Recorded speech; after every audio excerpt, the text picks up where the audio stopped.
Hey, you guys, thank you for joining us and welcome. We're going to have a cool debate for you guys tonight. We got The Messenger Reveals and Praise I Am That I Am, going to be debating the topic of determinism and free will.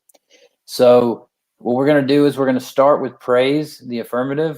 He's going to argue for free will, and then we're going to go over to The Messenger Reveals. And there's going to be the format for this evening is going to be 10-minute openings, and then we're going to have 2 rounds of 5-minute rebuttals, followed by up to 40 minutes open discussion period, and then we'll have a Q&A at the end. So if you have any questions for the two debaters, just in the side chat there, just give me a tag me in your question at Converse Contender, and I'll ask it at the end. So with that being said, we're going to go ahead and get started with Praise with the affirmative, arguing for free will. Go ahead, Praise. Sweet. Firstly, I want to extend my gratitude to Messenger for having this enthralling debate with me on free will versus determinism. And I also thank Converse for setting this up. Sweet job, man. I feel defining our terms is key in this debate. So before I supply my definition of free will, I want to dispel some misconceptions. I want to make this clear. I do not advocate the ancient pagan notion of libertarian free will that posits humans are absolutely free of any type of external influence or a proposition, to the point of even deciding one's genetics and DNA on their own. This type of libertarian free will, the ancient pagans subscribed to, requires absolute freedom, which is preposterous because that would undermine the sovereignty of God. What I want to affirm is agent causation, which is defined as follows. Agent causation is the idea that agents can start new causal chains that are not predetermined by events of immediate or distant past and the physical laws of nature, end quote. I am a staunch idealist, which means I believe all reality is driven off our self-autonomous minds, including God, who is a maximally autonomous mind.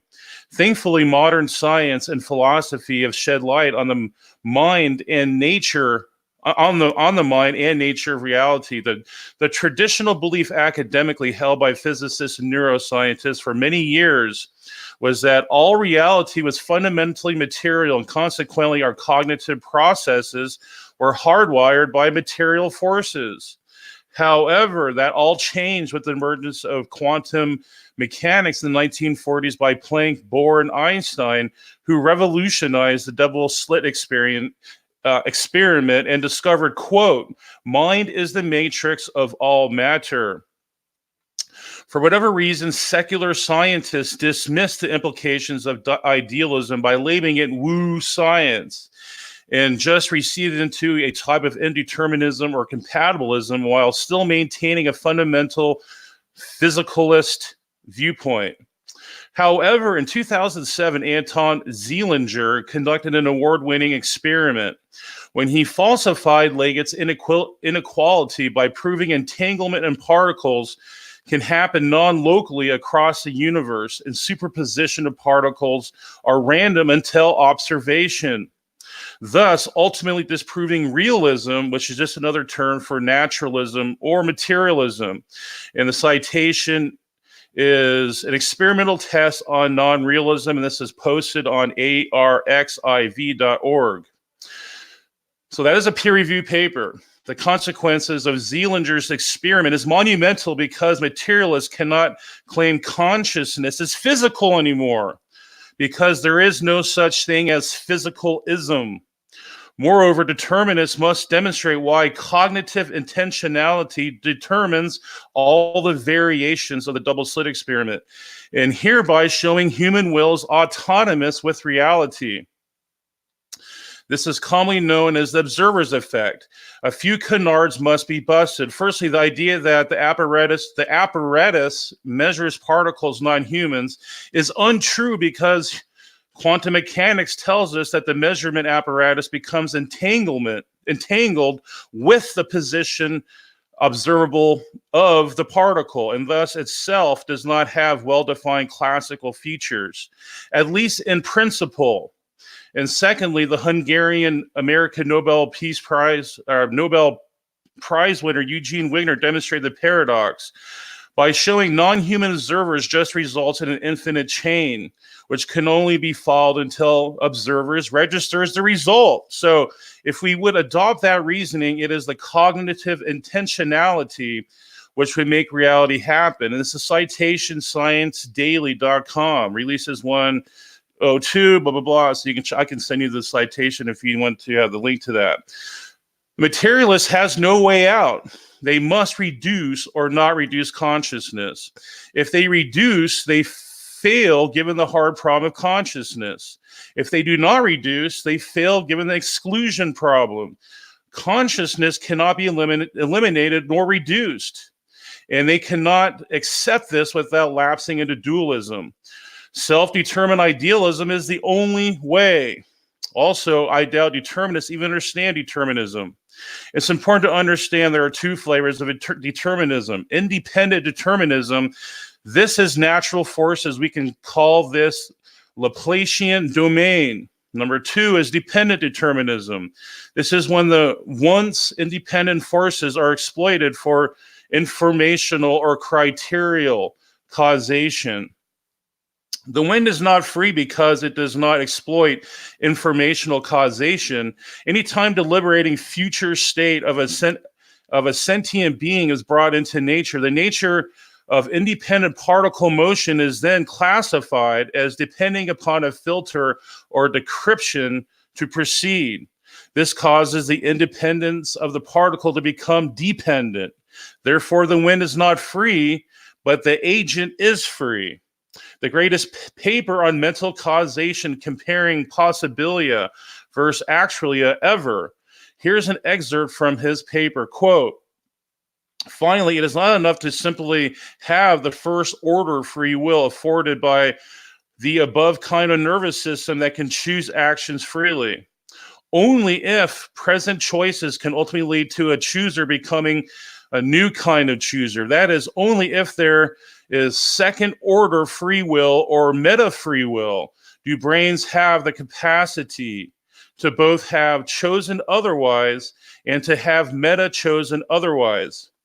Only such a meta free will allow a brain to not only choose among options available now, but to cultivate and create new types of options for itself in the future that are not presently open to it.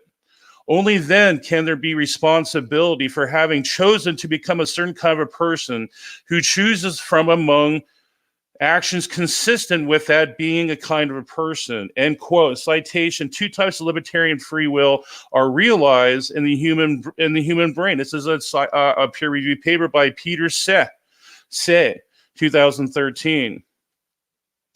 Ultimately, free will is completely logical if you approach it from the top-down macro state perspective, which is the brain's preparing and testing the long-term future tense pathways. In such a model, neither natural forces or a linear philosophy of causation are a potent rebuttal. And certainly neuroscience strongly supports free will.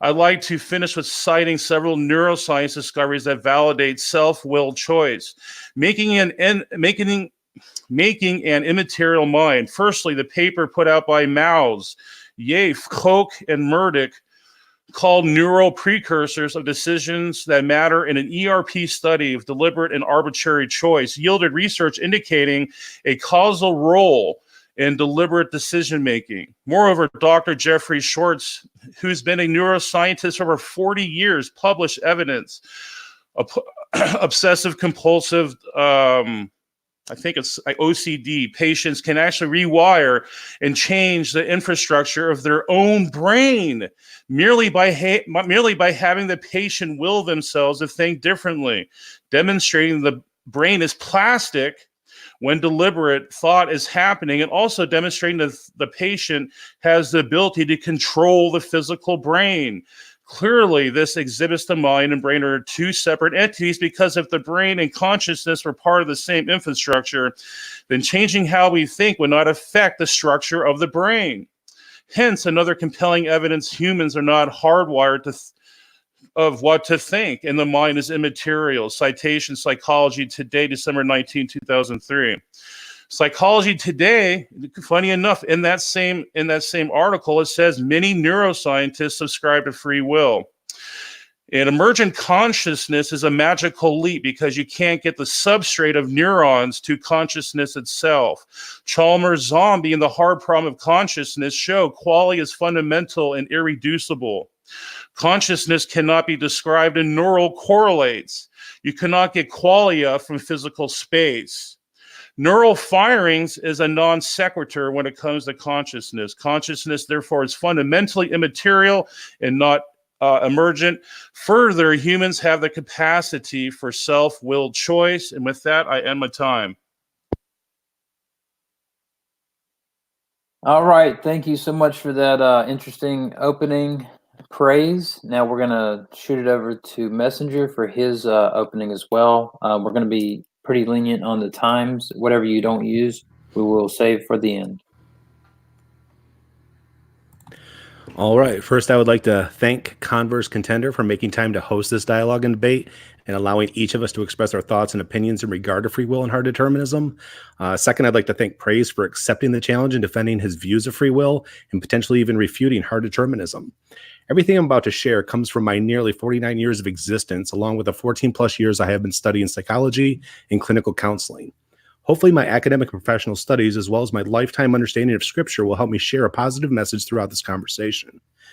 Now, when it comes to free will, the Merriam-Webster dictionary states that free will is the freedom of humans to make choices that are not determined by prior causes or by divine intervention. Libertarian free will, on the other hand, suggests that humans are free from the determination or constraints of human nature, as well as free from any predetermination by God. Free will proponents believe they have the freedom to act in contrary to their nature, predispositions, and greatest desires. Responsibility in this view always means that one could have done something different than what they did. The greatest danger of free will thinking is always in the what could have been or what should have been mentality. The free will mindset causes people to ruminate in bitterness, resentment, shame, and guilt when life does not go the way they want it to.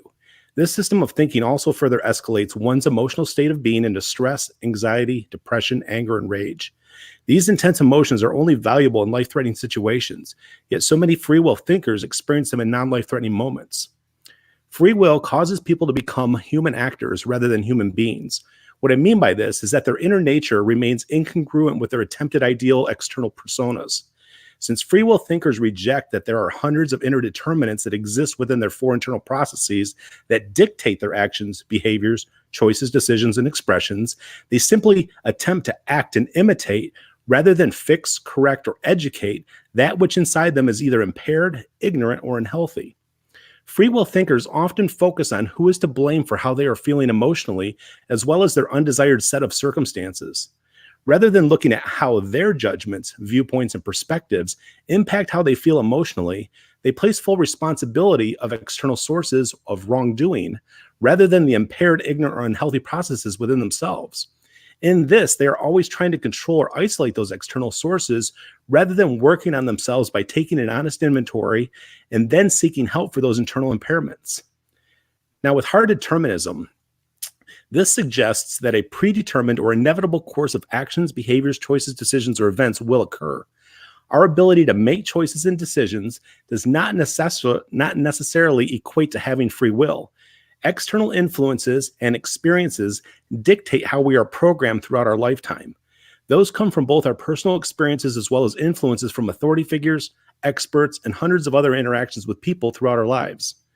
We have four internal processes that interpret what we experience from our five external senses, which are, of course, sight, hearing, taste, touch, and smell. These four core functions are our biological, cognitive, experiential, and emotional processes, and they all interact and have an effect on one another. Within each of these core processes are tens or even hundreds of inner determinants. This internal processing of the external stimulus determines or dictates what our actions, behaviors, choices, decisions, and expressions will be. Right, wrong, or indifferent, healthy or unhealthy, functional or dysfunctional. The outcome is inevitable based on these internal processes, not the external stimulus. When we have impairments within these core processes, we have the potential to act, behave, choose, and decide poorly or negatively. When we are healthy and fully functional, we have the potential to act, behave, choose, and decide positively. I realize the notion that hard determinism can be difficult to accept, especially if you have been programmed your whole life to believe that you have free will. The word itself can make us feel that we are not in control of our lives and that we do not have the freedom to decide how we want our lives to be. The reality is, if you do not understand how and why you do the things you do, then you will have an inability to make positive changes and growth that are authentic and genuine. Rather, you will continue to be in the fake it until you make it mindset, rather than truly becoming whatever it is you desire to be by working on your internal self, those internal processes. Now, destiny is the inevitable outcome of hard determinism. Therefore, anyone subscribing to predestination would logically conclude that destiny does indeed exist. When you learn to partner with your destiny, then you will have the ability to focus on what will truly create positive change in your life by focusing on you. In this, you will learn to become a better version of yourself, a person filled with love, joy, happiness, caring, encouragement, generosity, peace, contentment, patience, the qualities that majority of human beings hold to be true and valuable. In conclusion, I'll say this in my opening. Throughout this debate, it would require some serious mental gymnastics and apologetics in order for one to extrapolate a sense of free will out of the facts of determinism. My opponent, and even those listening throughout the world, should take the things I'm about to share seriously. They should consider them, ponder them, and then put them to the test, just as I have over the past 14 and a half years myself. My opening is now done. All right. Thanks so much, Messenger, for that interesting opening. We're going to shift back to praise for a 5-minute rebuttal, starting the first round of rebuttals. Well, I appreciate that opening there, Messenger, and I respect what he said. I mean, because he is that's his profession, so I respect that, and I definitely going to consider that. However, I didn't see really any scientific rebuttals of what I said, or even philosophical arguments that demonstrate that determinism is true. It was more of a psychoanalysis of the, if you want to say, the downsides of free will, which to me can be actually used in a good way. Because that's what makes us all human. We all have our quirks, or if you want to call it, and our flaws. So I think that's what makes the world go around, is our flaws. And we all agree upon that. We all have our flaws. So yeah, of course there's flaws and downsides to our freedom to choose. I want to make that clear too, that what I mean by free will too is just the imposition of our choice, or our ability to make a choice. That's all I'm saying. Doesn't mean like we have the freedom to determine like if we can push the moon over a couple yards or something like that. No, I'm saying is this comes down to moral choices and choice within ourselves consciously to make choices. So I think I mean that was just what I discerned there when listening to Messenger. He really didn't give any scientific arguments that refute what I said or give any arguments for determinism, period. So yeah, I'd like to maybe discuss some of those in our free discussion. So I'll probably end it right there, my time. All right, thanks so much for that. Now we're going to go over to Messenger Reveals for a 5-minute rebuttal. Okay, first one I'm gonna address is what Praise had brought up in his opening on regard to quantum mechanics, and he mentioned how quantum mechanics substantiate that the material world is in fact controlled by the conscious mind, and even if that theory, which is not proven by any evidence-based fact, is indeed true, it doesn't substantiate that it is a free will consciousness that makes that deterministic quantum mechanic realm real. It doesn't refute that it could be a determined consciousness that dictates that which he suggested. He also discussed, how OCD and the plasticity of a mind, and that there is a potential for the person suffering from obsessive compulsive disorder to actually rewire their mind through their consciousness or through their cognitive thought. Now, while that may be true, that person who goes in for that help would not have been able to exercise that potential rewiring if they hadn't been given techniques by the therapist to begin with. So when you're talking about the ability to free will think or to do things independent from prior experiences or information that we have, then it wouldn't be that they could just mindlessly or just willfully do it on their own. It's just like, can any of you start speaking a language that wasn't previously learned? Can any of you start, attempting to do something, highly technical that hasn't been trained within your experiences in life? Until you're given things to do, you can't freely do them independently of that prior knowledge or experience. One of the arguments that Praise made against my opening is it didn't contain any scientific explanation. Almost the entire opening was scientific explanation because it's from the perspective of psychology, which is a science. It's the science of studying mental thought process in human behavior. So everything that I'm offering is from a cognitive behavior theory perspective, which is scientific in its nature. And the arguments that I'll use mostly, if this thing does turn to scripture, I'll be happy to support that scientific psychology with scripture as well. And at that time, I will end my time in rebuttal. All right. Thanks so much, Messenger. We're going to go back over to Praise for another 5-minute response. Oh, okay. I thought we were going to have an open discussion. That's cool. Well, we're doing two rebuttal periods, 5 minutes each. So go ahead. Okay. As far as the quantum mechanics thing, this has been demonstrated with the delayed quantum eraser experiment. And what they found out is the layout of the experiment decided beforehand determined the how the experiment was going to or how the experiment was going to end up. So that certainly denotes conscious free will or conscious choice there. I think that corroborates free will absolutely there. And I mean, it goes on and on with the quantum, I mean, with the double slit experiment. So and that's why even this called observer's effect, because it's so substantiated in the literature that you can't dismiss it. To say that God is the one that's determining this is kind of foolish to me, because if you understand the Schrodinger's cat experiment, that God collapses our wave function. So it shows actually there's a autonomy there, because for our wave function to be collapsed, then that means that we're not part of God's mind or something like that, which is ridiculous. So I would point to the Schrodinger's cat experiment. And yeah, but I understand that, Messenger is a, professional in this, I mean, what he does in this type of arena, but he didn't really give any arguments though. Just saying something is that's the case without getting citation. I gave at least like 3 or 4 different peer review citations. So, I mean, I would respect if he would do that. That'd be awesome. I'm looking forward to that.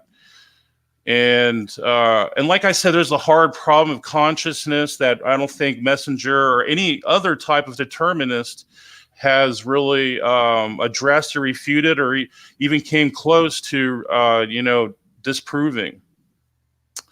And also, there's so many other type of mental experiments out there that show that free will is actually probably the best model to support or subscribe to. And yeah, I would like for maybe Messenger can explain, does he subscribe to some type of compatibilism or something like that? Maybe he can elucidate upon that too. Is he a hard determinist, like fatalist? Because I think that would be self-refuting as also. I mean, that'd be self-refuting as a theist. I think I'm going to end it there, and then I'm looking forward to the discussion. All right, thank you for that praise, Messenger. Do you want to take a few minutes for your last rebuttal? Sure. And I appreciate and agree with Praise that I think it'll be more entertaining, more beneficial for both of us to have the back and forth, the dialogue when we get to that point and answering, specific questions. One of the things that he mentioned was, wanting citations. And I can certainly provide citations for psychological theories, for theories of personality, for theories of learning and development. I was a big studier of Aaron Beck as well as Albert Ellis, which are cognitive behaviorists. Albert Ellis was the father of rational motive behavior therapy. Aaron Beck was the grandfather of cognitive overall. He was the grandfather of cognitive psychology and cognitive behavior therapy. So we can get into those specifics with those, scientific things. This is my area of expertise. The things that I believe Praise was speaking on aren't necessarily his areas of expertise. So therefore he's, looking for citations to support what he's expounding upon. I've gone through schools. I have credentials. I'm speaking from that training and that expertise, not to sit there and say I'm above citations, but I'm not speaking ignorantly of these things, or I'm drawing to something that I don't understand as an expert is my point on those things.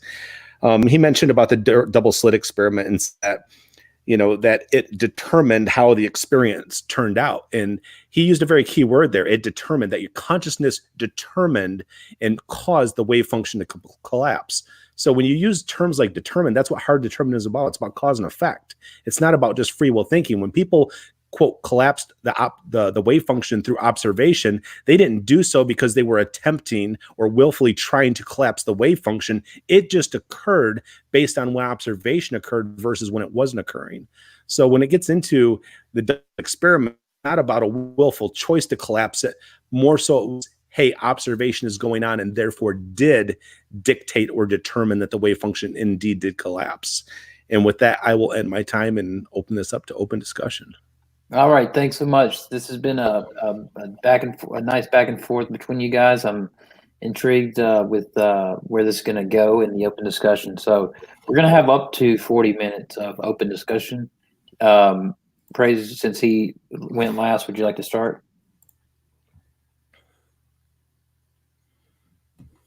Messenger.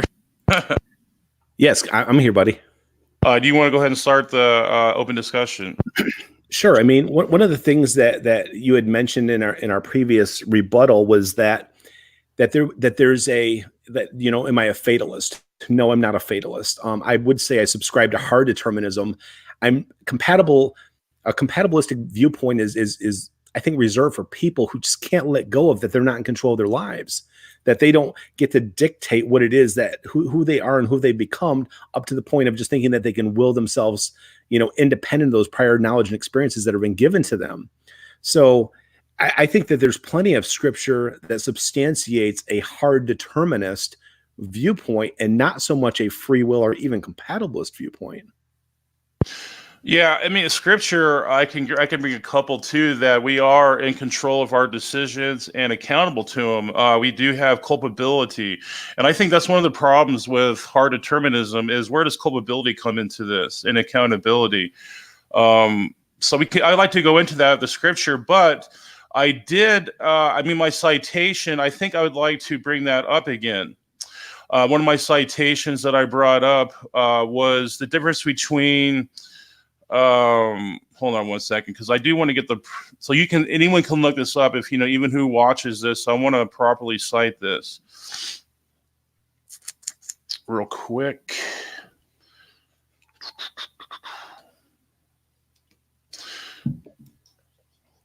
So Maus, Yafe, Koch, and Mudrick, they did a study on deliberate and arbitrary choice, and this study yielded research indicating a causal role in deliberate decision making. So I'd like to see if you would respond to that with their research. If you're even familiar with that, I would like to see how you would address that. I remember when I looked into they had 4 different potential theories that came out in the early to mid 1900s in regard to the double slit experiment, which happened in the 1800s. And from those 4 conclusions, they all had criticisms. They all fell short. Nobody, built them up and took them and said, yep, this is exactly explains quantum mechanics. This exactly gives us the evidence that we need to better understand our physical world from a physics perspective. I mean, quantum mechanics still baffles scientists, still baffles physicists. Nobody has an answer exactly how and why it works the way that it does.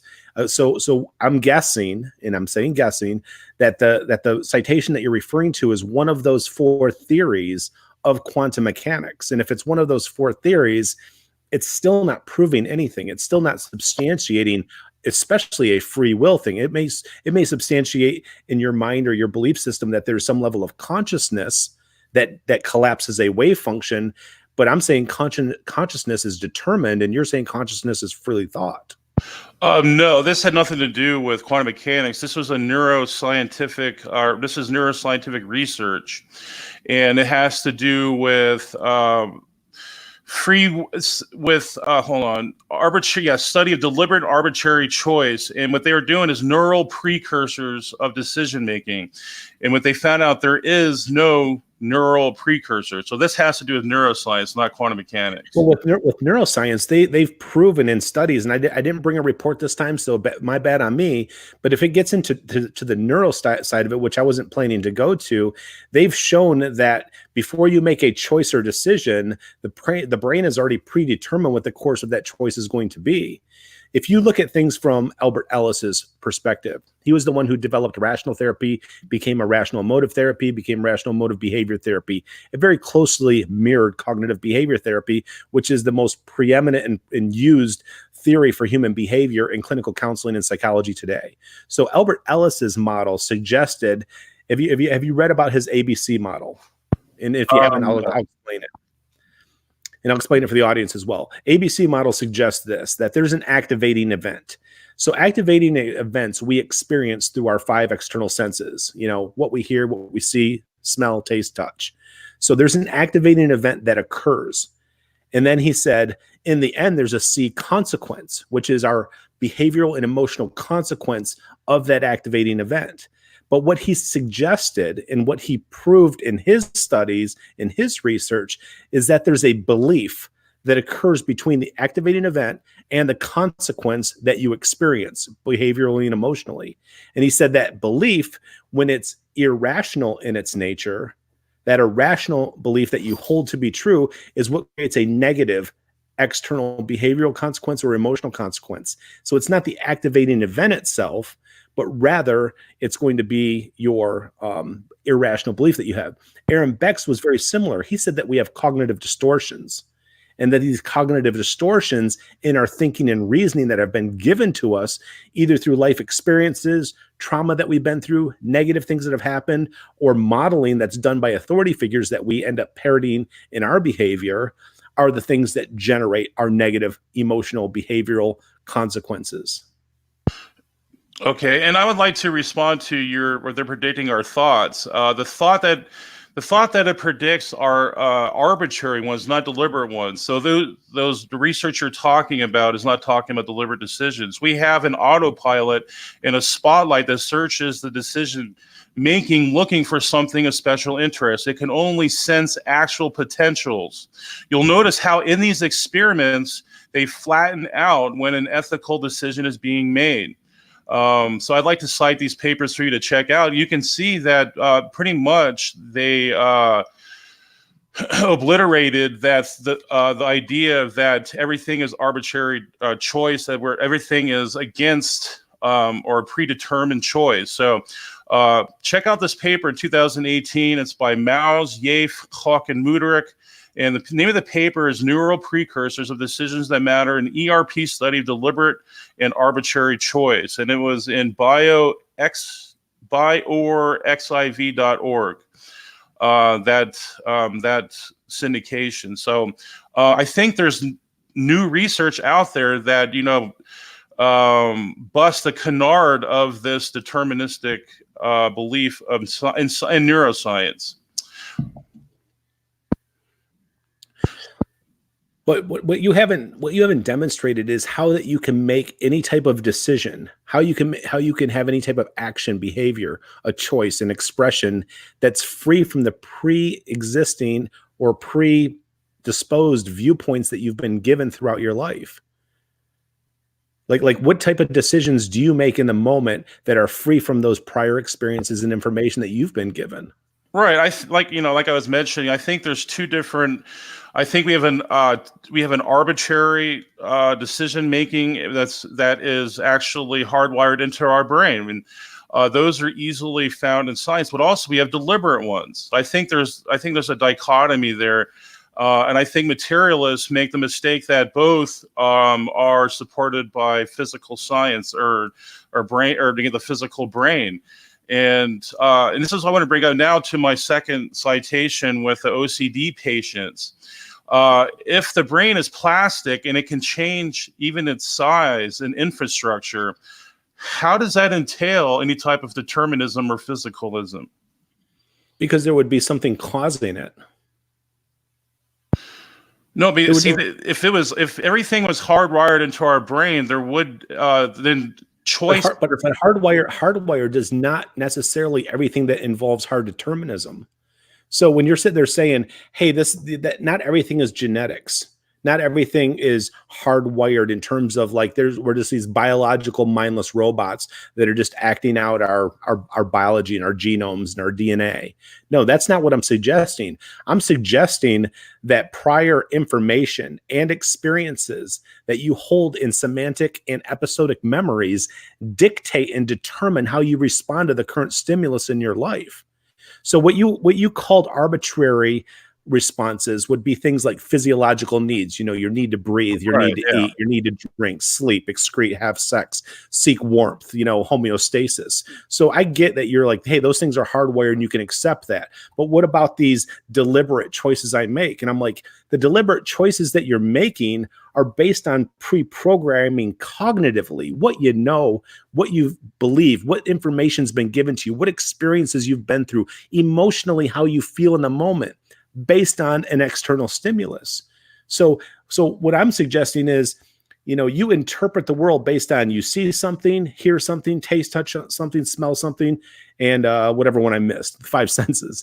But from there, you're interpreting that according to biological, cognitive, experiential, and emotional processes. And I can break each 4 of those down for you to show you how they're predetermined that dictate then your actions, behaviors, choices, decisions, and expressions. And so that the one choice you end up making was the only one that was ever going to occur.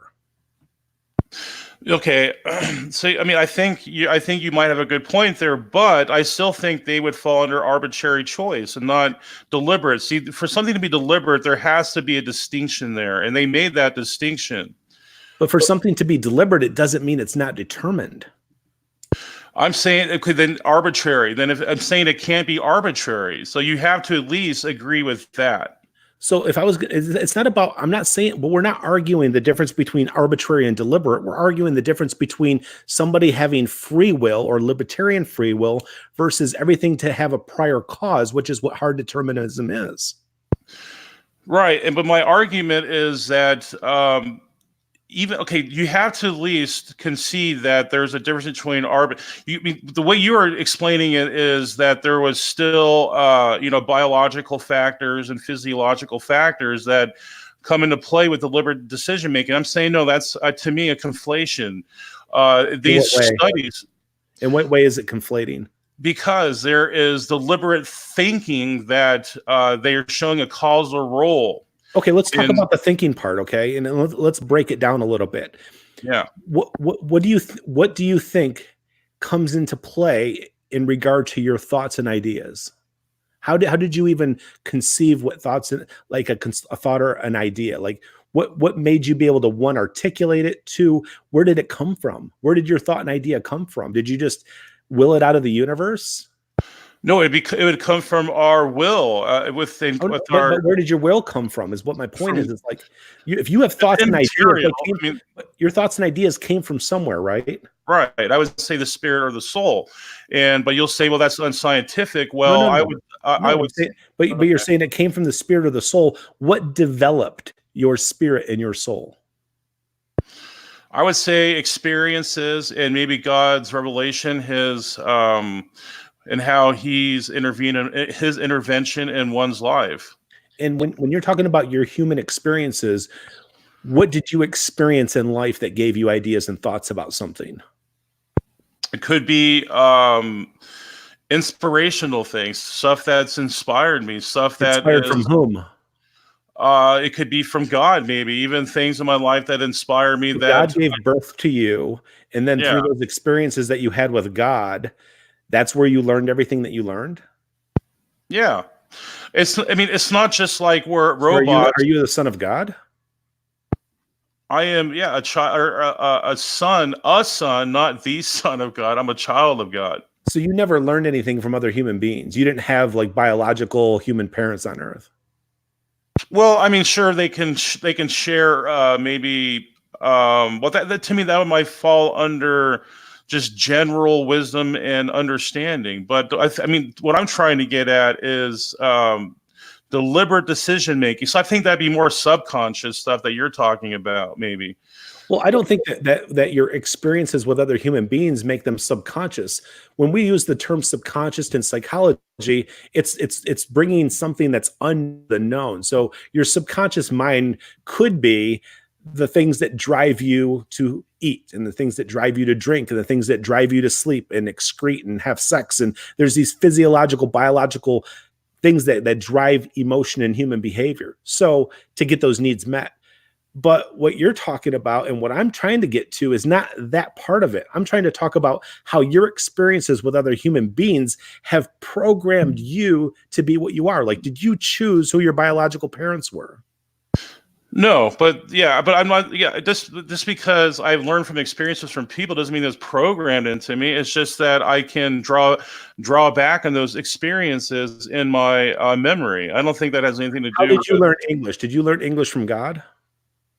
No, but how did you learn English? Through repetition and through trying to voice little commands and stuff like that. And hey, studying. One second. I'm just this might help with the conversation a little bit. Messenger, people are asking, "Are you a compatibilist?" And you guys No. are right back. I just wondered. Yeah, I answered that earlier with him early on. No, I'm not a compatibilist. Okay. I believe that compatibilists are ones that can't let go of free will, but can't argue against hard determinism. Okay, go ahead. Sorry about that. No, that's okay. Yeah. Yeah, so I'm thinking, general experiences. Okay, let me respond to your response about the language stuff. Okay, the real truth is this: you have mirror neurons in your brain, and those mirror neurons are able to replicate what you observe. So while you were a little infant, you were able to replicate a smile. You were able to replicate facial expressions. You're able to replicate language. So that's how you learned those things. And the only reason that you learned English and not Russian is because of where you just happened to hatch here on Earth. So if you grew up in another country, you'd speak another language. If you grew up in another part of the world, you'd have a different ideology and belief system. You would have been given a different set of morals, ethics, and values. So when I talk about that you're programmed, you didn't choose who your parents were. You didn't choose what part of the country you grew up in. You didn't choose what schools you're going to go to and what therefore authority figures that were going to be in your life as teachers, what peer groups you had with other kids that were pre-programmed too. So your entire existence has kind of been given to you in the environment that you just happen to be a part of. And then when you became an adult, you started opening up your life to other experiences that you necessarily didn't have as a kid. And then you're weighing all that new information with your prior knowledge and experience that was given to you by authority figures that you didn't choose. Yeah, I think they influence our decisions, future decisions. They don't determine it. I think that's a huge leap. But here's another thing. Would you say that consciousness is emergent? I mean, how do you explain consciousness? Consciousness is just your ability to think and reason. Your consciousness is your sense of self-awareness, like I guess Rene Descartes would say, I think, therefore I am, cogito ergo sum, I think, therefore I am. It's the one foundational truth that I can't refute or deny. So we accept that we're thinking beings. We accept that we're conscious and sentient beings. So our consciousness is just our state of awareness in existence. That's it. Okay, but okay, how did it get there? Do you think God gave it to you, or do you think it was a biological construct? Well, now we're into more of a theistic, belief system versus a deistic belief system versus an atheist or agnostic belief system. I think that's going to go down a different rabbit trail. So can you give me more thought into this in terms of how it relates to free will or determinism? Right, but see, I'm trying to show that consciousness is immaterial, and if we can get to that, at least that standpoint, But I if I think. stick an ice pick into your prefrontal cortex right now, but it doesn't kill you, don't you think that it will affect your ability to think and reason in this moment, which is your consciousness? Well, yeah, mechanically, yeah, our brain's like a computer. It houses, or it holds our soul or spirit. So when the computer is affected, so would our soul and spirit. It could even hold back the soul and spirit, and some with disorders and such. But Okay. um, So that's what I'm trying to say is like you still got to look at the things biologically, chemically, neurologically here while we're on Earth to better explain, do we truly have free will that's independent from prior experiences and knowledge that we can't just freely act in a certain way authentically or congruently, or not congruently, authentically or genuinely independent of what we are on the inside, cognitively, experientially, emotionally, and biologically. So I'm just saying that those four internal processes dictate and determine how and why we act the way we do. And if we don't address ourselves on the inside, which are those inner determinants, then we can't just free will act the right way. That's incongruent with our nature, our essence, who we are. yeah, I'm just trying to get to how can you be determinist and not be so I mean, would you say that okay, would you say there's a qualia, and would you say that would be irreducible? And yeah, would you say basically that would be immaterial, but God is the one determining that? Or would you say that there's biological or physical factors? So I'm trying to make that distinction here so I can try to dig deeper here. Well, I mean, if you look at it from a theist perspective, we were created in God's physical image and likeness. So in some ways we're constructed biologically to be like he was or is. Okay. And then if you look at New Testament teachings, it says that we're to conform to the image of Jesus, his son, who was the firstborn among many brothers and sisters. So we also have the ability and propensity to become like him. Would you say that's prescriptive or descriptive? So from your point of view, you would say that's descriptive, but what I would say that is prescriptive. And if it's prescriptive, that means we have the ability within ourselves to make that happen. So would you disagree with that, or? Well, I would say that I don't really use prescriptive and descriptive in terms of terms, so I can't say that they're familiar enough for me to articulate on. Is there other words you can use that I might be able to better respond to? Would you say that we have the ability within ourselves to conform to those, what you were mentioning there with those verses? We have the abilities, which means that we have a cognitive, biological, experiential, and emotional design within us as human beings to grow, learn, adapt. But it's still growing, learning, and adapting based on predisposed beliefs, knowledge, information, experiences, and those are the things that dictate how and why you become what you do. So that if you have difficulty being kind when somebody's rude or cruel to you, if you have a difficulty being patient when somebody's being rude, if you have a difficulty not getting anger when somebody hurts or harms somebody that you love or care about, those things are predetermined within you based on the knowledge and experience that you have. And until you change the way that you think and perceive and judge the world based on giving a new idea from somebody you didn't previously have, you're going to continue to act and behave in a poor way. Okay, so I'm still really confused, like your position still.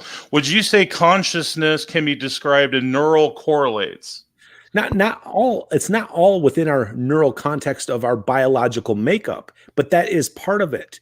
Like I said, yes, our episodic and semantic memories are stored in our prefrontal cortex and also in other areas of the brain. If somebody has, disorders like OCD or people have disorders like ADHD, we've seen that they store in the occipital lobe or the temporal lobe too, where they're not supposed to be. But when it comes down to a healthy, biologically functioning brain, yes, we have memories and ideas and thoughts, but they're stored in our prefrontal cortex. We know this neurologically based on MRI studies. Okay, so I'm trying to get to how you get to determinism, though. You get to determinism because if you can't act and behave independent of what you've been given previously. Previously by what? So you're saying by the previous knowledge and experiences that you've been associated with. Those aren't biological, though. They're not physical factors. Those thoughts and ideas affect your biological nature. For instance, if you go through a traumatic event when you're a kid, it actually intensifies the reaction and the excitement of the amygdala and the thalamus in your brain. And because it does that, those things can become overexcited to where they easily trigger in future moments if they haven't been resolved on a cognitive level. That's what cognitive therapy does, is it reorients the way that you think and reason about things so that you can keep your emotions balanced at a less intense state of feeling. Okay, would you agree with this? If the brain and consciousness were part of the same infrastructure, then changing how we think would not affect the structure of the brain. Would you agree with that?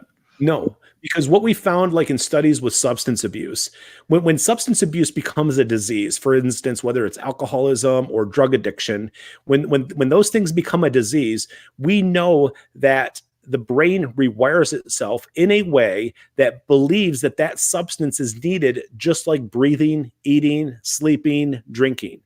So the state of our indulging in those type of pleasurable activities rewires the brain to believe now that they're physiological in their nature. That's why detox is required to reset the brain biologically. But if you don't deal with the cognitive issues that we have in terms of things that we perceive to us that are traumatic in their nature or negative in their nature, or things that excite things like anxiety or depression or anger, then we're going to continuously escape into new substance abuse in their nature. So again, detox is required to rewire the brain biologically, but if you don't go through a cognitive shift, develop healthy coping skills, have a healthy perspective for yourself and others, learn to heal from experiential traumas, and also learn to manage your emotions in a healthy way, which is all cognitive reorientation. Yeah, you said a cognitive shift. So that cognitive shift comes from somebody who teaches you how to do it. So you can't just willfully do it on your own. But I'm saying that the brain cannot rewire itself, because then there would be no cognitive shift required. No, the brain reorients itself because of the detox. Yeah, but you said that's because of the cognitive shift. You said that without the cognitive shift. I said if you don't develop a cognitive shift after the detox, there's a likelihood that you're going to return to the pleasurable escapes that formulated themselves into addictions later on. You're going to go through that same pattern of relapse. So I say there's a distinction there, and I'm saying the brain does not rewire itself. I would say that the will or our decision making is the one that rewires the brain there. But that doesn't go with science, because it's a period of time that's required. You can't just, one person can do it in a week and another person can do it in 4 weeks. It's a period of 6 to 8 weeks. Whatever time it requires. But we're talking time, and we're talking abstinence from that use. Yeah, but you said there's a cognitive aspect. No, I said the cognitive aspect comes after detox.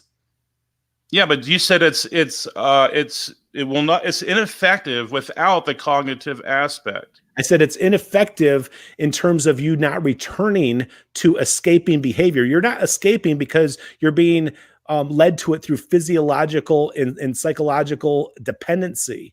So you're not getting back into the drug because it's acting like a physiological, biological component. I'm saying, so if you don't reorient yourself cognitively because you've been given new tools and skills that you need, then you have a propensity to return to escapism behavior that can lead into abuse and addiction within substance use. Yeah, I just think you're conflating terms, and that's okay. It's just my opinion on that. Move on to something else if you want to discuss. Cognitive intentionality. I think Zellinger's experiment in 2007, I think, qualifies that scientifically. Would you like to address that? Tell me about his experiment. Okay, well, 2007, Anton Zellinger falsified realism. And and he won an award for it. He's like I think it was one of those highest awards you can get in physics. And what that does, it eliminates the philosophy that reality is physical. Reality is not physical. There's nothing that demonstrates that. And also, he also demonstrated that I think what they call hold on one second here, so we get the right terms. The superposition of particles are random. So how would you address that reality cannot be physical? And then, to me, I think that almost undermines or disqualifies your position of determinism, because that there's something underlying. Our mental processes are fundamental. It means our will is fundamental in reality, not physical processes. Well, I mean, like I said, I think that you're getting into areas that don't rebut anything that I've said. Like, there's nothing that's talking about realism that matters to me as somebody in the psychology or clinical counseling field. Understanding human behavior and why we do what we do. What are our mental thought processes? So him rejecting a philosophical worldview of realism doesn't negate that hard determinism can still be true. Okay, but it would negate a hard determinism that is physical or natural or whatever you want to call it. But I haven't demonstrated hard determinism from only a materialistic viewpoint. Okay, that's what I'm trying to get at. So now we're getting somewhere. So that's why well, if you would have tried to better understand or ask more follow-up questions to better understand. I was trying to probe in there with that. Now we're finally at where I wanted to get here. So let's look at the 4 internal processes that I brought up. Biological, and write these down so we can really explore now them. We're back into physical stuff again, though, since you said how is cognition physical? No, you just said you mentioned biological processes. Leave no, that. No, I was mentioning there's four processes that determine how you act, behave, choose, decide. So I want you to write all 4 down. Biological processes, cognitive processes, experiential processes, and emotional processes. And there are tens and hundreds of interdeterminates within each of those 4 processes that dictate and determine what your actions, behaviors, choices, and decisions will be in regard to a particular stimulus, which is what you experience through your 5 external senses. Okay, so leave the biological part out, because we've already established. Let me tell you why you can't. Let me tell you why you can't just leave it out. If you want to talk about the other 3, I'm fine with that. But understand this truth. All 4 processes interact with one another and have an effect on one another. And here's just a tiny example of that. If your emotions are always intensifying, let's say you're always experiencing anxiety and stress, anger, depression, it rewires the brain. It causes high levels of cortisol to be flowing through your brain, which is damaging and debilitating and shortening your physical life. Yeah, on a descriptive level, but underneath that, there is, we would say, an immaterial element. And we would say this has to do with the soul or spirit or will. That's all interconnected there. How do you define soul? The essence of your being. Okay. How would you define essence of your being in a humanistic way that people could understand? The biblical, I would say, you would have to go to the Bible for that. You would have to appeal to the Bible. Could the essence of your being be biological, cognitive, experiential, and emotional in its nature? Descriptively, yes, but not ontologically, no. Okay, tell me how it would be different ontologically. Ontologically, it would be connected to within your self-determined choices. What drives your decisions? What you just said that was your soul. Ontologically. See, me reading the Bible has nothing to do with a biological process. When I want to learn about like a reverend's preaching or whatever, I'm not saying, well, it's not because of a chemical squirting in my brain telling me to do that. No, I have an ontological influence and it's driving me to listen to that. I mean, that's Can you give me some scriptures that substantiate that ontological view? Yeah, hold on one second. I can think of some. Because you're relating it back to God, so I'd like to understand the Yeah, basis of the and since foundation we're in where that that came from. realm, because I think you made it clear you're not a physical determinist, so we both can be comfortable in this conversation, talking in the theistic realm. So I'm glad we're out of that. This is going to give me a few seconds to like rummage through. Yeah, and go ahead. Yeah, go ahead. And we're gonna take. I mean, honestly, I don't really have a time limit on this, but I don't know how much time you guys got. So, I mean, I guess we'll take maybe another 10 minutes or so. I mean, feel free to take longer than that if you are trying to get to the bottom of something. But we do have some questions for the Q&A. So, um, if you guys are able to go over, that's fine as well. Yeah, that's fine. If you want to do, and I don't know if Praise is open to that, but if you want to go over some potential questions for me while he's looking up scriptures to support what he was given in for the ontological view, I'm happy to answer those at this time, or we can hold off and just pause. Yeah, I mean, well, the one of the ones I got a couple times was just, are you a compatibilist, and if not, how do you justify like intuition of free will? Well, intuition to me is just, a process of perhaps unconscious ideas and experiences that you've had that, give you a way of feeling a certain way about someone or something without having a cognitive way to articulate it. Maybe you don't have the language for it. So you kind of get a bad vibe from somebody. You kind of have, a gut feeling that people call. But those are just terms that we use to explain something that we don't have the words to describe or articulate. But there are cognitive thoughts, experiential triggers, and emotional states of being that somebody is going through that's dictating that intuition or that gut feeling.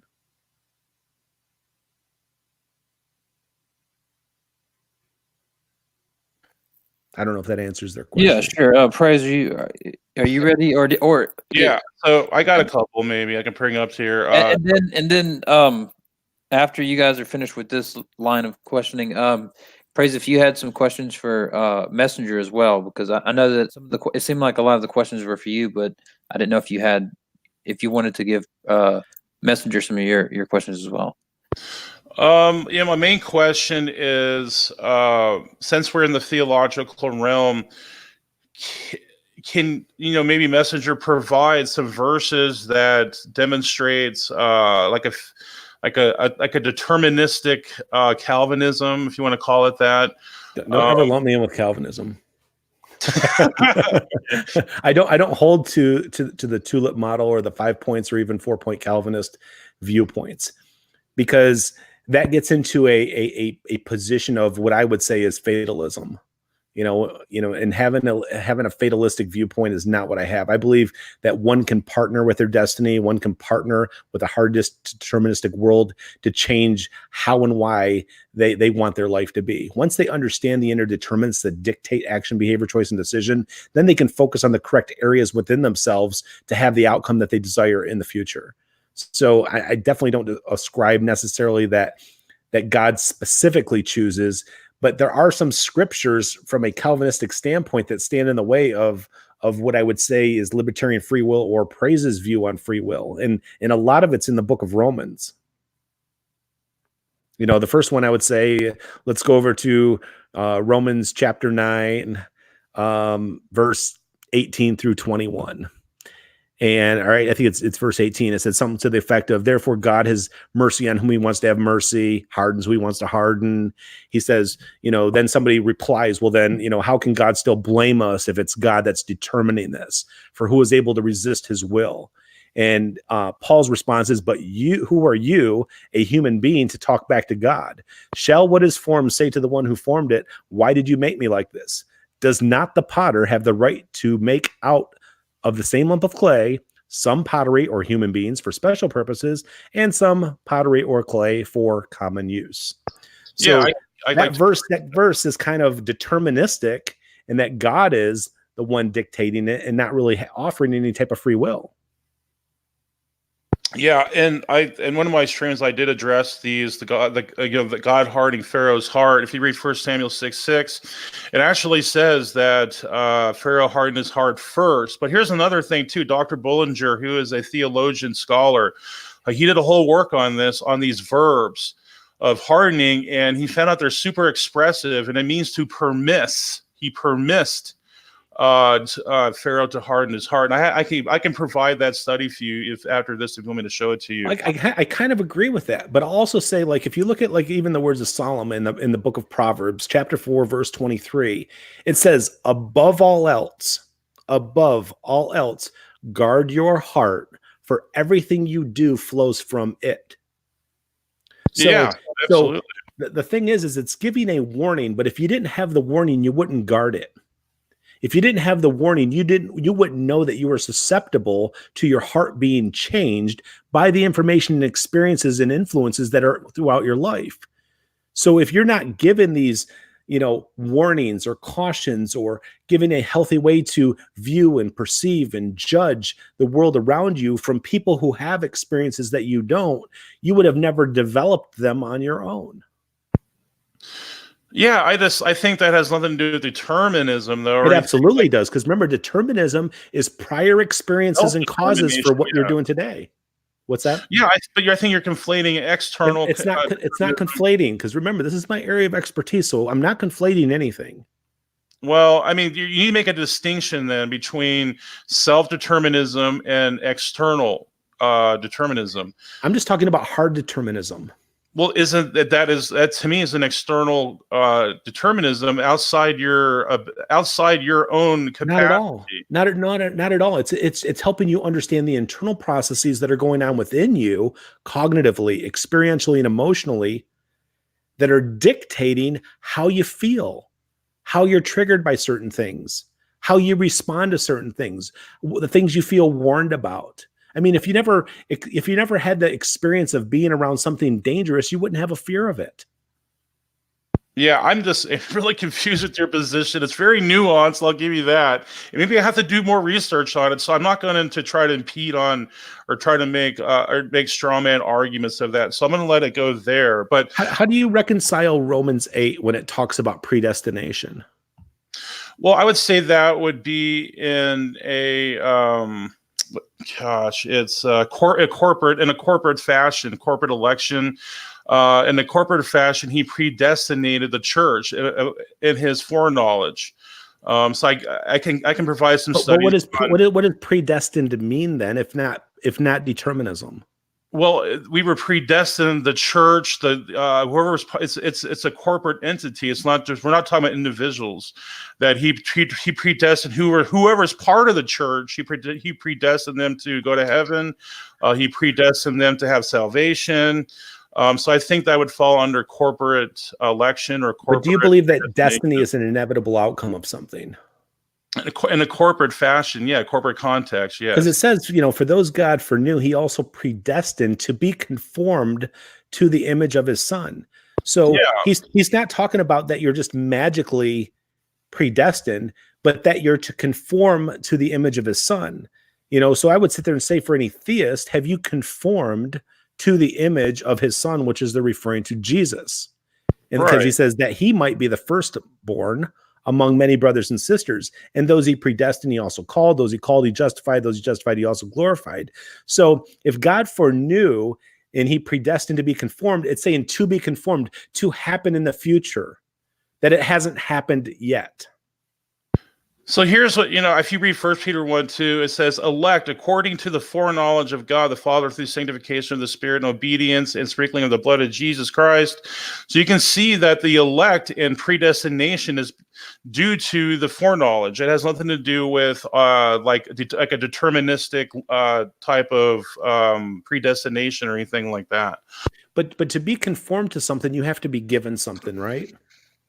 Yeah, I mean I think I addressed that in a corporate lens. Yeah, but my point is like if you're not exposed to things and you're not given truths, you're not given information, you're not given an ability in how to conform or transform your inner being or your heart, soul, mind, whatever you want to call it, in a loose term. And I think that the Bible uses mind, soul, heart very interchangeably with one another.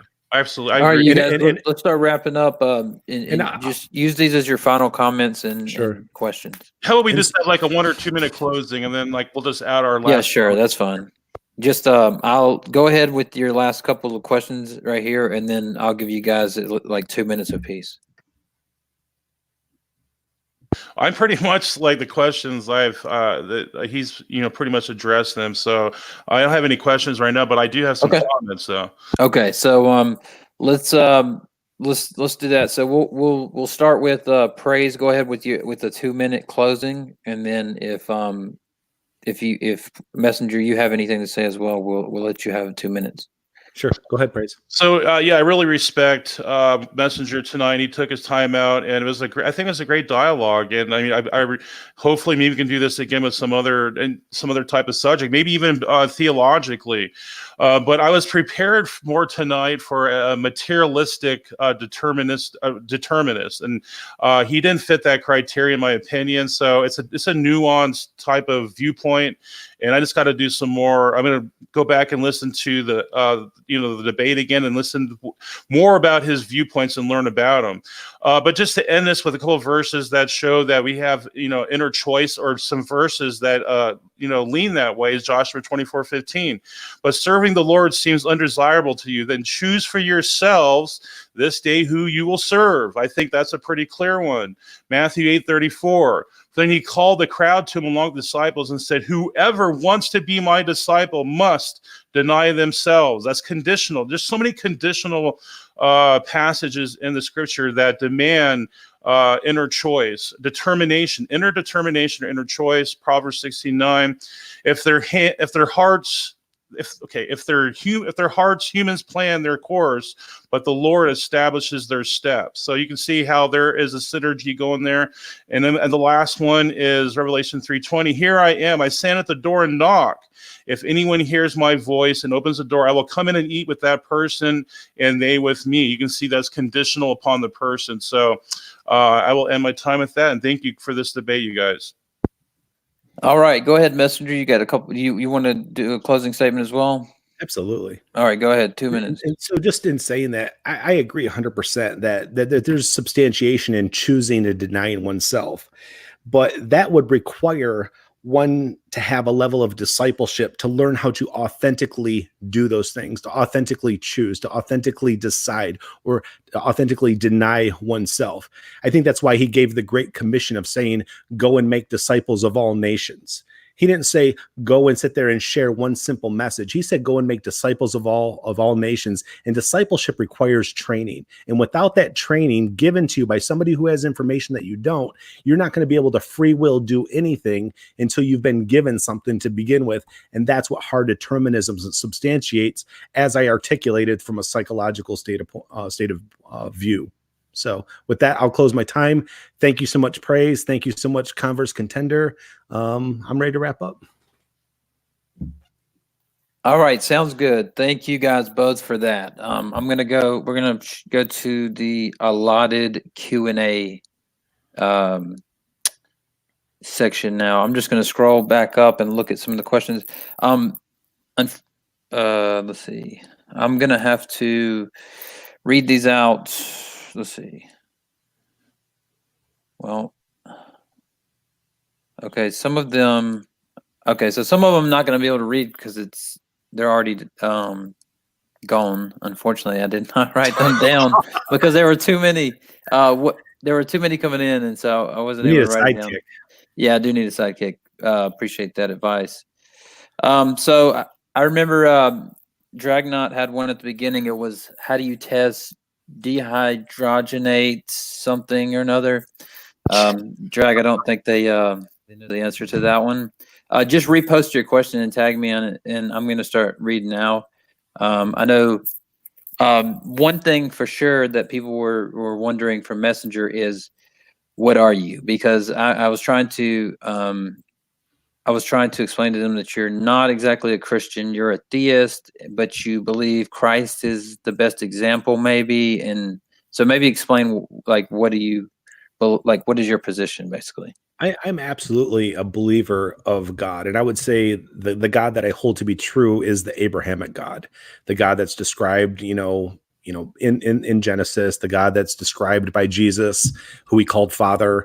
Like I said, I have a excellent understanding of human behavior, and I put it up to the test in so many different religious viewpoints, psychological viewpoints, clinical counseling, theories of counseling viewpoints, and the things that I hold to be true refuted and criticized a lot of those things out there, with the exceptions of the teachings of Jesus, which was his parables and his gospel message.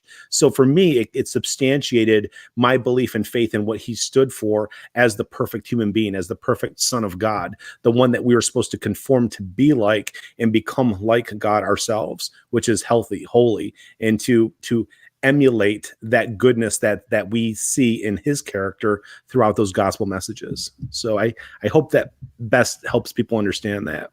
But I would say I'm a Unitarian, not a Trinitarian. I don't believe and need the Bible to be the true, inspired, infallible word of God. It does contain truth, but it's not perfect in its nature from my perspective. All right, Drag said go to that link. I don't think links show up in the chat, so I'm Well, no, you have to give them a red, so that's how they can put their. Okay. All right, I'm going to give Drag a wrench, but I expect one back, Drag. All right, so let's see. I know. Let's see. Okay, so Colin Smith is saying that he would love to debate Messenger on the Trinity one of these days. Absolutely. That's something you'd be interested in? I accept. Okay. All right. Just remind me like days before, because I'm getting old. Okay. Actually, I'd like to see Dry Apologists have a debate on free will with you, Messenger.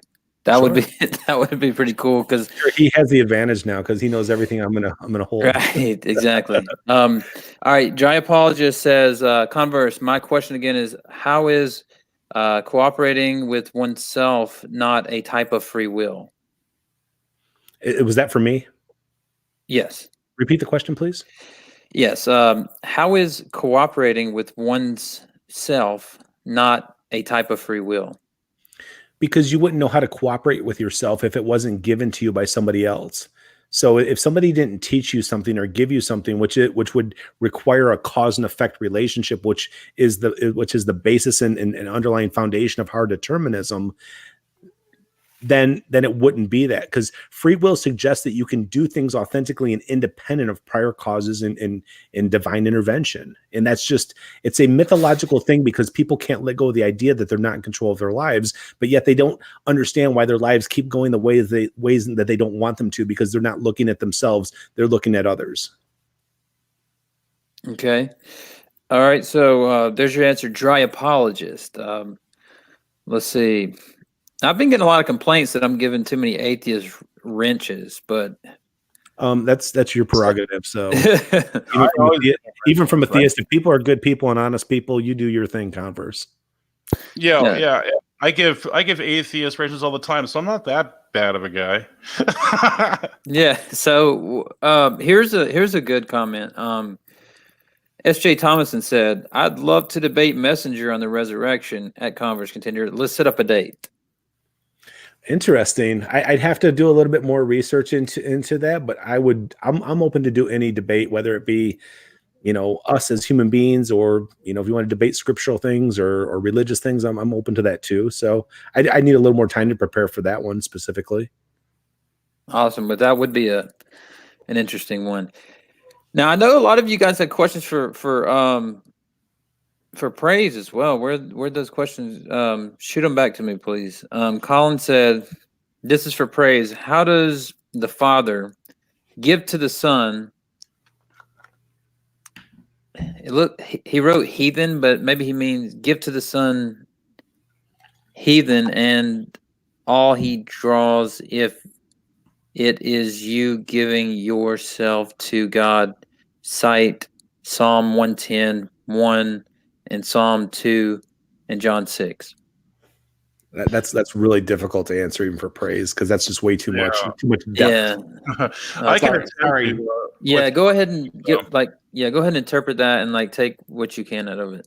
Yeah, the word drag there in John 6:44. I think that's probably the main passage there. That it's the verb form there is exactly the same one where Jesus says, "If I draw men who come to me," or with the cross, if I be lifted up, then I'll draw men to myself. And it's the same verb there. So if you're going to use it in the same context, you would say that makes no sense because people reject the cross. And so that actually shows you can, reject the will of God. So Yeah. So that's how I'd address that. Okay. Mitchell says, question for Messenger. If God didn't give us free will, would you laugh at this question? I would say it's still my inner interpretation of what something means based on my knowledge and experience. So I don't think, no, God didn't give us free will. He gave us a framework to be the human beings that we're being, but it's hard determinism. And until you accept that truth, you're not working on yourself on the inside. You're just trying to act in a certain way because somebody told you to. I mean, again, if we had free will, we would be able to do things independent of all the experiences and information we've been given, and we simply can't. We know this. All right. One Way says, question to both. Do you believe that the principle of alternate possibilities is necessary for moral praise and blame? Oh, that's a good one, Way.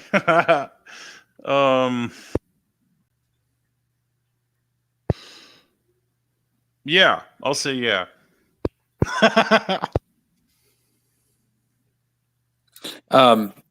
So Dragnot, I did go to that link. It did not.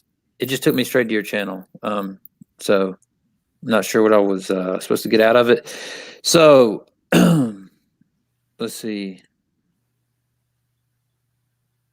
Some of these are inner conversations between people. Let's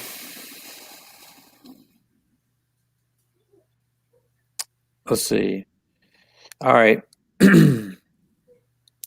S.J. Thomason said, I'd like to debate Messenger on Determinism 2, Converse, double header. I've given the topics much thought. That would be a good double header. Free will versus determinism, and then the resurrection. Double header. Well, after that first debate, she's probably going to need to be resurrected. I don't know. SJ is pretty sharp, man. So, I just thought that would be funny. Yeah, sure. And I did that because it was determined to be that way, not because I free willed it. You free willer. Let's see. Drag is not a theist, no.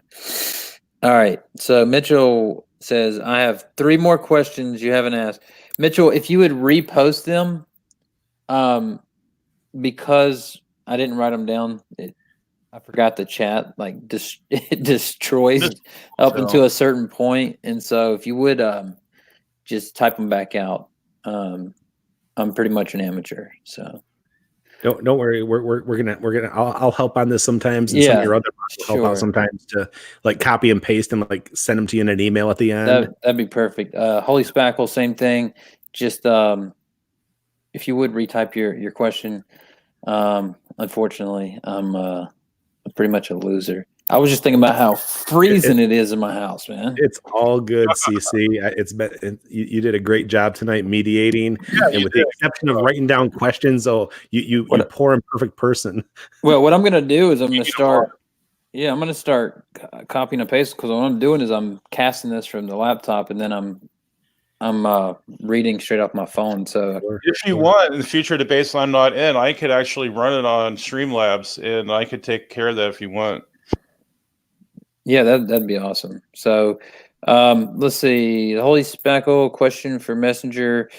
How is God not culpable for the evil man does if he sets the table and circumstances that led to it? My response to that would be okay, the same. My response to that would be the same as the culpability that a parent has for a child who commits a crime. So as children, when you're of an age of non-accountability, yeah, the responsibility falls on parents, even lawfully within our society. But are you responsible for the murder that your 18-year-old son or daughter commits? No. Nor is God responsible for our transgressions and shortfalls and pitfalls. Is he indirectly responsible for all of our failures? Absolutely. Is he directly held accountable for those? Not in my opinion. I am. All right. Dry Apologist says parents don't determine their children. I think that's for you, Messenger. Well, I mean, your choice to have children was determined with inside you, both biologically, cognitively, experientially, and emotionally throughout your life, and whether you wanted to, conceive and have children or attempt to have children, or you just were ignorant and you didn't make time for contraceptives and you had a child that wasn't planned or wanted. So, parents have a level of responsibility that diminishes over time as children age. So when your child's first born into the world, you are 100% responsible for how they're programmed, how they're developed, the ethics, morals, and values that you instill in them, the rules that you hold to create a level of discipline for learning within the home. As they age and as they mature, get into the teenage years, then their autonomy starts to shift away and they're influenced by other authority figures, teachers, friends, parents, friends, other authority figures, television, media in the world. So that responsibility is being shared through other experiences and information that are being given to that child. Okay. So Jesus is Lord. I remember you had a question. I wish bring your question back up. Drag, it seemed like you had a question as well. Let's see. Chill in the house. Yeah. So Holy Speckle said, at Messenger, are there areas where HOD or HUD God does not have control? Yeah, she's asking, That's supposed are to be there areas God. where Okay. God does not have control? Okay, got you. She had a typo there. Yeah, that's fine. Go ahead. It's not necessarily whether God's in control or not in control. I believe God created mankind to have basically authority and dominion on the earth. So if God gives over authority and dominion as it's articulated in the book of Genesis, if he does anything to intervene with that authority or dominion, then we lose it. So if he's doing things to directly control, manipulate, influence, determine what our actions would be, behaviors would be like a marionette or a puppet, then we don't have the authority and dominion that we supposedly were given in the beginning. All right, great. Now, sorry, I was laughing at One Way's comment. God bless you, Holy Spackle. That's good. So there's a running joke. God bless you, Converse. Right. So Dragnot says, okay, my question had to do with how Praise thinks that the brain works devoid of the physical substrate. So yeah, I think I was explaining this. It has to do with Chalmers zombie and the problem of hard consciousness. What I would say that consciousness is irreducible, and it correlates with idealism. Everything is mental. So there's nothing. It's not a time where consciousness just came into being or something like that. I think consciousness has always been fundamental. So hopefully that answers the question. If that didn't answer it, then you can maybe specify a little more that he wants me to explain. All right. Titan, I think that's a bit off topic for tonight's discussion. Agreed. And so what we'll do is we'll skip that one, not because I don't like you, just because it's a bit off topic. Do we have any other questions from you guys? Okay, so Dragnot says, does consciousness exist outside of the brain, and how does one demonstrate it? I heard assertions, but nothing that could be demonstrable or demonstrable. Right, I would say that it's a conscious, or basically, the brain and the head and all that stuff is an illusion. So to say consciousness exists out there, I don't know what that means. I think all reality is conscious. So yeah, I don't believe that there's a distinction, a material distinction in reality. I think that everything is fundamentally, because I'm an idealist, that everything is mental. Okay. Holy Spackle says, does praise mean that for something to exist, it requires a mind? Yes. Okay. All right. Brenda says the brain is an illusion. Let's see. Yeah, on a quantum level. So I'm talking like we were on a quantum level. So if they can come to those terms, maybe. Okay. Drax says, I guess that's the best answer I'm going to get. So, we'll give it a few more minutes for other questions to come in if there are any more. I Sure. guess what I would do is I'll take the moderator privilege and I'll ask Messenger a question. So Messenger, I'm just wondering, how do you take verses from the Bible like choose you this day who you will serve and things like that? Well, it's basically saying, yeah, choose who you're going to serve, but you couldn't choose something independent from something that was given to you to begin with. And what I mean by that is, yes, we do have choice, we have decisions, we have actions and behaviors, but there's determinants within us, cognitively, biologically, experientially, and emotionally, that dictate those choices. So if we're just choosing, like one of the things Jesus said is, people said, we cast out demons in your name and we healed people in your name and we did all these wonderful things in your name. And he said, away from you, you evildoers, I never knew you. Because it wasn't just a matter of choosing to do the right thing. It was authentically having those inner determinants be congruent. So you're not just acting the right way, independent of something that's not natural or about your genuine being. So I believe Okay. that unless you've had that transformation internally, everything's done in vain anyways. So if you're not healthy and you're just acting healthy, if you're not kind but you're just acting kind, if you're not loving but you're just acting loving, then it's all for nothing. Okay. Praise I am that I am's in the chat. He says I am not a dualist. No, I think some of those questions aimed at me were for more of a dualist. I am a staunch idealist, like the farthest you can go. So, I don't know what this means, so I'm risking it. But I think one way is not questionable enough to say something that I shouldn't say. So he says that Messenger reveals Cisco or Picard.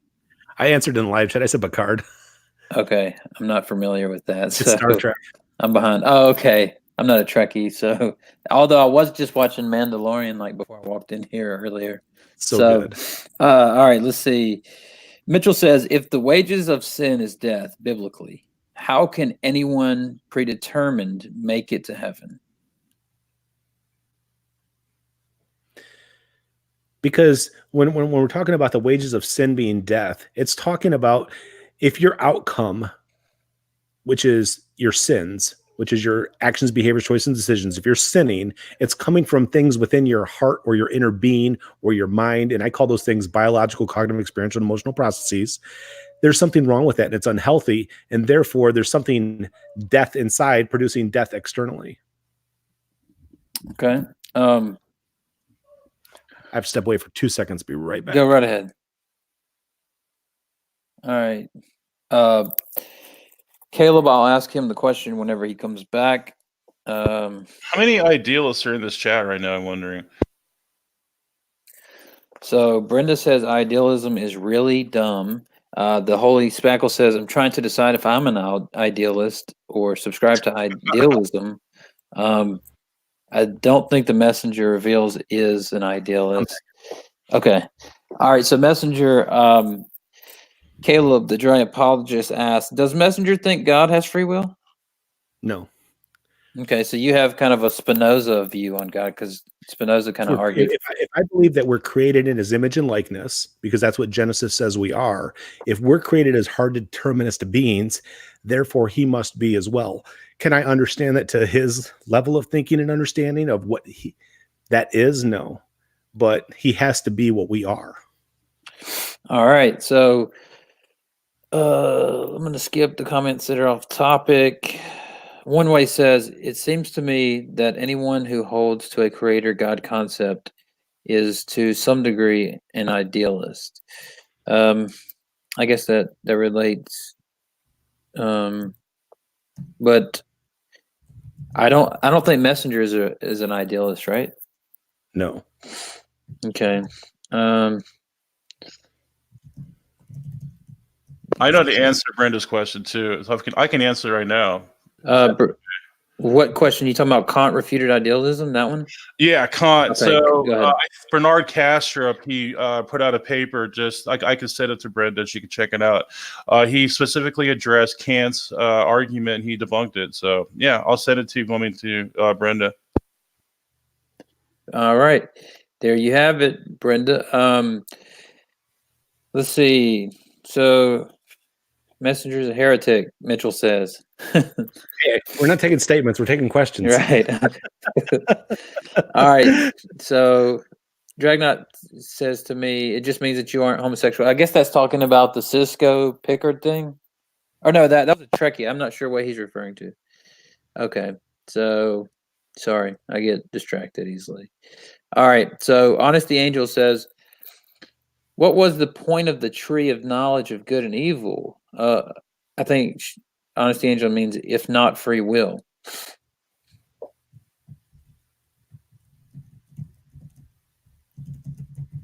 Messenger. Repeat that. Sorry, I was replaying the SJ in the chat. My apologies. Yeah, that's fine. Honesty Angel says, what was the point of the tree of knowledge of good and evil if not free will? I think that the tale of the tree of knowledge of good and evil, as well as the tree of life, are stories and idioms to represent the potential fallen nature and susceptibility we have to have the propensity to do both good and do evil. I don't believe that they were necessarily put there as temptations to see what we would do in the ways. I mean, these stories were written over 2,500 years after creation. I mean, if you sit there and go through a biblical timeline from Adam to Moses, you're talking about a 25 to 2,600 year timeline of writing down a story as if it might be a literal thing. And I don't believe that it is. Okay. So One Way says he's an idealist. Maya says not an idealist. Brenda says, all right, Converse Contender, please ask Praise how he responds to Kant's refutation of idealism. Okay, I mean, I just mentioned Bernardo Kastrup has a whole paper out on this. I can read some excerpts out of it, maybe she can, or Brenda can, whatever how she address that. So, nonetheless, whatever ontological class is pointed to be the conceptual abstraction remains perforce epistemologically inaccessible, a recognition already present in Immanuel Kant's critique of pure reason. So there's probably one right there. So the epistemologically unsound. So there you go. There's part one of the refutation, but there's just so much more to it, Brenda. And I can send you the whole thing if you want me to. All right. Thank you for that praise. S.J. Thomason says, Messenger is pulling God down to our level. Seems like she thinks that you have a man-centered God. What do you respond? Yeah, my responses were that, we were taught to, to become disciples. We were taught to conform to the image of Jesus, to become like him in our inner essence and being. So we are to become God-like. And it says that in Romans 12:2, it says, conform no longer to the patterns of this world, but be transformed by the renewing of your mind. Then you will know what God's will is, his good, perfect, and pleasing will. So it's explaining to us if we go through an inner transformation, we should be becoming more and more like him over a period of time. And that is our purpose here as human beings, to become like him. All right. I guess this question is for Praise. Dragnot says, or I should say Dragnut, probably. I think that's the slang. Dragnut? Is Messenger a heretic? I don't like using that word. I think that's typical with church language throughout the I think you call it during the 1800s, whatever. So I don't like calling anyone that term. I think he has nuanced viewpoints, and I just have to research him more. So I'm never going to say he's a heretic. No way. Mm-hmm. All right, let's see. Mitchell, I have two more questions for Messenger that went, I think he means unasked. Mitchell, if you have to type your questions because the chat ate all of the questions. Sorry about that. It's just my amateurness that even occurred. That's a question for Jill. Let's see. All right. Brenda Vaughn says, I don't accept Praise's appeal to authority. What is his argument that addresses What's new? representation of idealism? I don't accept appeals to authority. Yeah, but he goes through. He showed it was epistemologically unsound Kant's argument. But I'm going to put into the chat the name of this paper. I think it's even open to the public. So if you want to check it, I can't just go through a whole freaking paper right in the middle of the debate. Yeah, sure. So yeah. So if you guys are interested on debating that sometime, maybe we'll host that. I'm not so sure that would be a fruitful debate, because I think that it would instantly get off topic onto other unrelated topics. But so let's see. I guess let's see. All right. So SJ says, ask him to explain that in layman's terms. And I asked for a follow up of what specific thing to explain in layman's terms. Okay, sorry, I'm I'm going pretty slow. I'm It's okay. basically a boomer. No, I'm just kidding.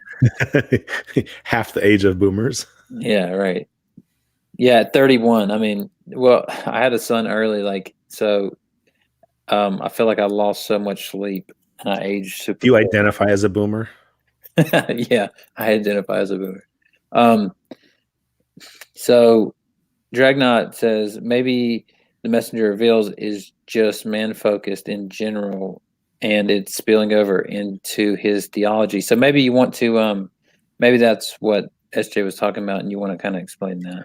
I mean, I would definitely say that I have a desire to see mankind evolve and become something better than themselves. I always say, keep becoming a better version of yourself. And I believe that I can teach people how to do this by focusing on those inner determinants that may be impaired, uneducated, like our ignorance, or something that might even be, physiologically or biologically broken, like hormone imbalances and neurotransmitter imbalances. So yeah, I'm I guess what people in that community would say is a humanist. Does it spill into my theology? Perhaps. They all seem to tie together to me. So my understanding of human behavior from a psychological standpoint, I find evidence of those truths in scripture from people like Solomon, from people who quoted Jesus in the parables that he told. It's all talking about inner transformation. It's all talking about fixing us or repairing us or healing us from the inside out, and not just becoming these great human actors that act in a way that's incongruent with their inner self. Okay, so Drag, I do know that you can click on the comment and it will stay on the screen, but I'm not reading the questions off of the laptop because sometimes it doesn't show all the questions. I'm not sure why that happens, so I'm just gonna keep going off of the phone, and it doesn't do the same as the stream. Mitchell asked why the timeout. Mitchell, I'm unaware that you were timed out. If you were, no, he's asking why Jill was timed out by Tony Design. That was the question. I'm not sure. You can address that later with your mods. Yes. So I've told my mods that only if it's something that could get my channel taken down. I was almost kicked out of Skylar's stream one day by somebody because they said I was being too absolute. Are you having an after show? Or are you just going to have this as it tonight? Yeah, I can do an after show just to let everybody come in. I might come and go a little bit because I've got a few things I'm going to do, but I can let everybody kind of come in and argue. But we got a question from One Way. He says, wouldn't it make it impossible for God to be morally praised or blamed if hard determinism is true and the principle of alternate possibilities is necessary for moral praise and blame? Oh, I don't think so, because again, every parable that Jesus told about the secrets of the kingdom of heaven were about the inner self and the requirement of the inner self to transform. His prayer in John chapter 17 further extrapolated that. He said his disciples knew of God because of him, and he asked that the people who received their message would know about God and him through his disciples' message. So if these messages aren't passed down through teachings or discipleship, whatever you want to call it, receiving goodness and truth that brings about healthy and living and well-being, then we're just going to become a place of chaos and a place of negativity. Everybody's easily offended and easily wounded and easily angered and easily frightened. That is a world of that's in demise. We need to sit there and become courageous and strong and confident so that we can be generous and loving and caring in all circumstances. Okay, so looks like Brenda's not satisfied with Praise's answer. So I'm going to let you guys handle that outside of here, like maybe on a Yeah, that's cool. different stream, just because, we want to get to all the questions. And let's see. Let's see. All right. So I think that's it for the questions. I'll give it a couple more minutes just to see if there's any more questions that come up. Yeah, everyone like, subscribe, and let's get this channel growing. Yeah, I appreciate that. Just like to get as many opinions and as many contenders on the channel You're as doing a possible. good job. And I think I talked to you last night about that. I think that you're bringing people together in a very cordial way. It's not about, creating a place, for people to be in opposition, or it's just getting people to share their thoughts and ideas in a respectful way. And I think that you've done an excellent job of doing that. Well, thanks so much for that. And I guess what we'll do is we'll go ahead and end it with that, because it looks like that's all the questions. And I've got a few messages to make, but all right. So what I'll do is I'm going to go ahead and end that there. I've got a couple of things for you guys who weren't here last night for the live stream. Tomorrow I will be on S.J. Thomason's channel at 2 p.m. Eastern, I believe it is. Cool. And then tomorrow evening I'll be on Skylar Fiction Show at I'm thinking 8:30 p.m. Eastern. So that should be interesting as well. And then I'll have a debate discussion coming up with Inspiring Philosophy on the Nephilim, but that may be a while out because he's working on something right now. So we might have to push that all the way back to May, which will be kind of a long, drawn out conversation. But I want to, Jack says mention your thing on Friday too. Oh yeah, so I'm going to be appearing on the Magic Sandwich Show on Friday for they're going to have a really interesting. I know what you theists are thinking. The Magic Sandwich Show, like what are they going to talk about? It's an echo chamber, but no, they're going to be talking about bad atheist arguments. So that should be very interesting. And they've Drag has invited me on there graciously, and so I'll be on there. I don't remember the time, but I'm thinking it's around 6 p.m. No, so I think it's 7 p.m. Eastern, because I think it's 6 o'clock their time. So that's awesome, and I appreciate that. With IP, is that on Modern Day, or is that gonna be somewhere else? I think I'm going to do it on Modern Day Debate. Yes. Cool. I still haven't just worked it out with James yet, just because there's a lot of. We want to make sure of the time frame before we do it. So we got a lot of cool things coming up. So if you guys like the content, appreciate it, then sub. If not, I don't care, but I appreciate the support and encouragement. And I want to thank especially the two debaters, Praise and Messenger, for coming out. These guys are always willing to have conversations. Some people kind of like to talk a lot, but won't actually come in and have their views challenged, and that's what my channel is about. Is challenging your views and being able to not only defend, but let's have a good dialogue. Let's have a soliloquy. Let's hash it out. So again, appreciate you guys coming on, and appreciate the debaters, and Can thanks I for say something watching. real quick before we Yeah, end? yeah, sure. Go right ahead. Yeah, so tomorrow I'm going to be debating a modern day debate on a Samson versus Hercules if it was a borrowed account. So I recommend people come watch that. Wow, that's interesting. Yeah. That's an interesting one. Who are you debating on that?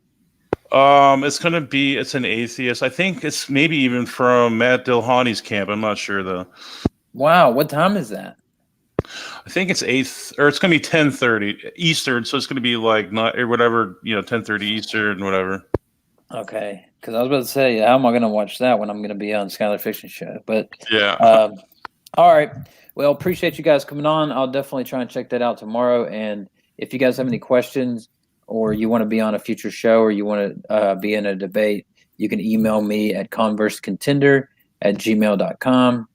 And I will definitely facilitate that. So everybody, God bless, and have a good night. We'll see you in the after show in about 20 minutes.